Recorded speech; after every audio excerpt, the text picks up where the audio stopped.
तो बच्चों, अभी मैंने आपको कुछ कॉमन एरर्स के अभ्यास दिए थे, उसी को आगे बढ़ाते हुए आज मैं आप लोगों को आर्टिकल्स के बारे में बताऊंगा। आर्टिकल्स क्या होते हैं और इनका प्रयोग क्या होता है और इनको कहाँ प्रयोग करना चाहिए, ये कितने प्रकार के होते हैं, इसके बारे में आज आप लोगों को मैं अवगत कराऊंगा। वैसे तो आप लोगों ने आर्टिकल्स पढ़े होंगे, लेकिन कुछ चीज़ें ऐसी हैं और इनका जो है कॉमन एरर्स में भी इनका बड़ा योगदान होता है।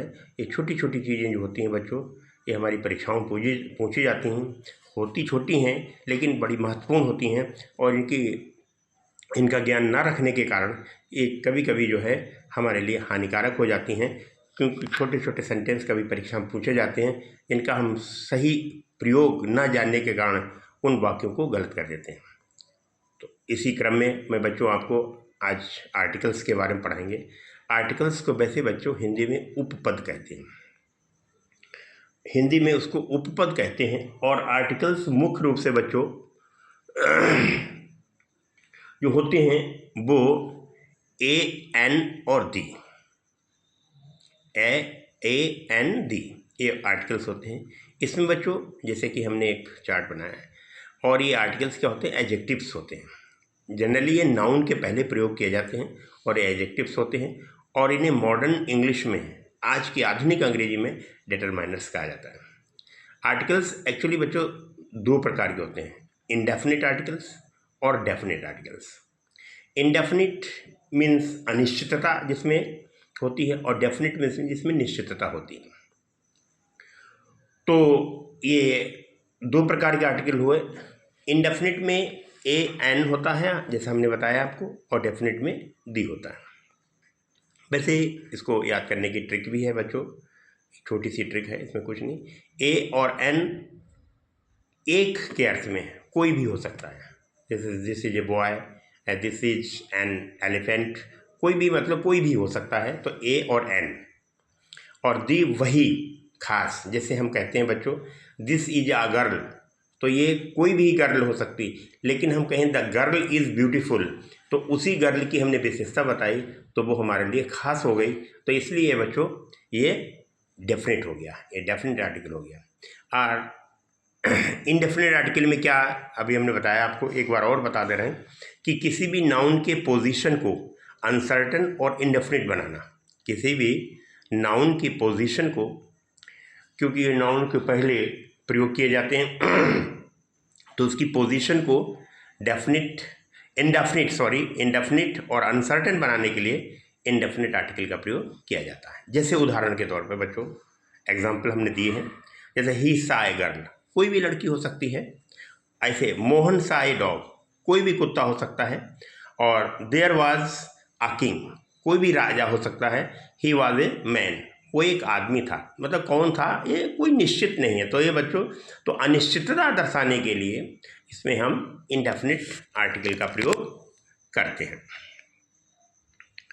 अब इसी क्रम में बच्चों डेफिनिट आर्टिकल, जैसे अभी हमने आपको बताया है कि जब कभी भी हम अनिश्चितता दर्शाने के लिए या इंडेफिनिट या अनसर्टन चीज़ को नाउन के पहले उसको दर्शाने के लिए प्रयोग करते हैं, ऐसे ही सर्टेन चीज़ें दर्शाने के लिए किसी नाउन के पोजीशन को सर्टेन या डेफिनिट बनाने के लिए उसको हम डेफिनिट आर्टिकल, उसे डेफिनिट आर्टिकल में क्या है बच्चों, दी।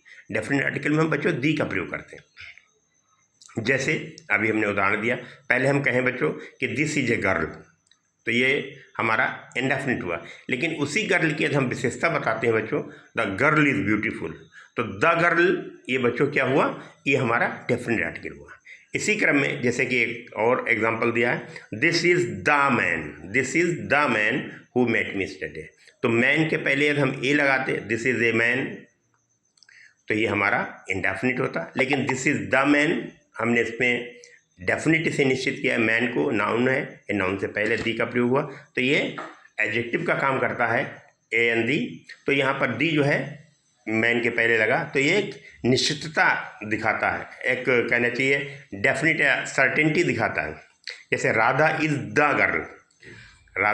Girl who teaches me, Radha वही लड़की है जो मुझे पढ़ाती है। तो इस तरीके से किसी भी नाउन के पहले उसको निश्चित करने के लिए, उसको डेफिनेट बनाने के लिए जिन उपपदों को या जिन आर्टिकल्स को हम प्रयोग करते हैं वो ए और एन दी कहलाते हैं। तो उन्हें हम डेफिनेट या इंडेफिनेट आर्टिकल कहते हैं। जैसे हमने बताया दी हमारा डेफिनेट होता है और ए और एन हमारा इनडेफिनेट होता है। जैसे द गोल्ड ऑफ नेपाल। बच्चों अब गोल्ड से पहले दी आ गया तो ये डेफिनेटनेस दिखा रहा है कि ये डेफिनेट है, निश्चित है, सर्टेनिटी दिखाता है। तो the gold of Nepal is precious. Nepal का जो गोल्ड है बहुत ही प्रेशस है, मूल्यवान है।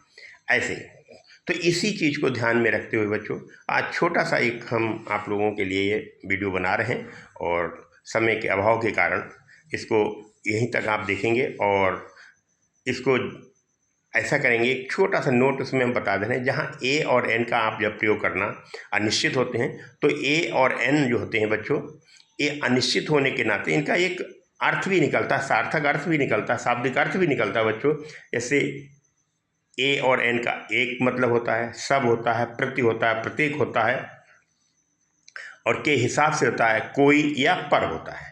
तो इस तरीके ए एन का अर्थ निकलता है। लेकिन दी का भाव यदि निकालें, दी का कोई अर्थ नहीं निकलता है, लेकिन दी का जो है भाव बच्चों सेंटेंस की जैसा हमें सेंटेंस जो होता है दी का कोई शाब्दिक अर्थ नहीं होता है, इसका फंक्शनल मीनिंग होता है, इसका फंक्शनल मीनिंग होता है। जैसा उसमें फंक्शन दिखाया जाएगा, जैसा कार्य होगा उसी के अनुसार उसका हम भाव निकालेंगे। तो इस तरीके से बच्चों इस वीडियो को ध्यान से आप जो लोग जो है देखेंगे और इसके रूल्स को समझेंगे और ये जो है बच्चों ये आपके लिए आज कुछ थोड़े से हमने नियम बताए हैं। इसकी अगली वीडियो हम आप लोगों के लिए बनाएंगे और जितना भी बताया इसको ध्यान से आप लोग समझेंगे, याद करेंगे रूल्स। फिर अगली बार है जो है हम आपको नया वीडियो, दूसरा वीडियो तैयार करेंगे आर्टिकल्स के ऊपर। तब तक के लिए आप लोग इसे जो है समझें, पढ़ें और इसके रूल्स को लिख लें, याद करें और इसको शेयर भी करें जैसा हमने बताया था पहले, और लाइक भी करें, और ताकि दूसरे लोग शेयर करने से दूसरे लोग भी इसका लाभ कमा सकें। ठीक है।